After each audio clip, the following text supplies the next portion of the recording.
Hier in Mainz steht ein architektonisches Meisterwerk. Eine Brücke für 3,4 Millionen Euro. Vor einem Jahr wurde sie fertiggestellt und eigentlich sollten schon längst Busse auf der Brücke fahren und nicht nur darunter. Doch leider endet die Brücke auf der einen Seite im Busch und auf der anderen Seite stehen Poller.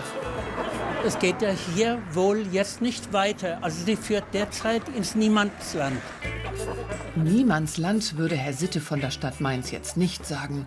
Aber ja, da ist nicht alles so optimal gelaufen. Da, wo Menschen arbeiten, da können auch mal Fehler passieren. Sollte nicht passieren, passiert in der Regel auch nicht, aber in diesem einen konkreten Fall ist er passiert. Der Fehler ist, zur Brücke führt noch keine für Busse ausgebaute Straße. Eigentlich sollte sie über dieses Feld führen. Die Bagger waren auch schon da und haben angefangen zu buddeln. Nur leider hat man vergessen, die betroffenen Grundstücke vorher zu kaufen. Die Stadtverwaltung war davon ausgegangen, dass wir die Bereiche der Flächen, die wir brauchen, um die ÖPNV-Trasse zu realisieren, schon im Eigentum haben oder im Besitz haben. Dem war nicht so, weil uns da ein Fehler unterlaufen war. Weil die Grundstückseigentümer das nicht so lustig fanden, dass die Stadt ungefragt ihre Felder aufbuddelt, sind sie mal eben mit ihren Treckern gekommen. Da hat die Stadt schnell alles wieder zugebuddelt.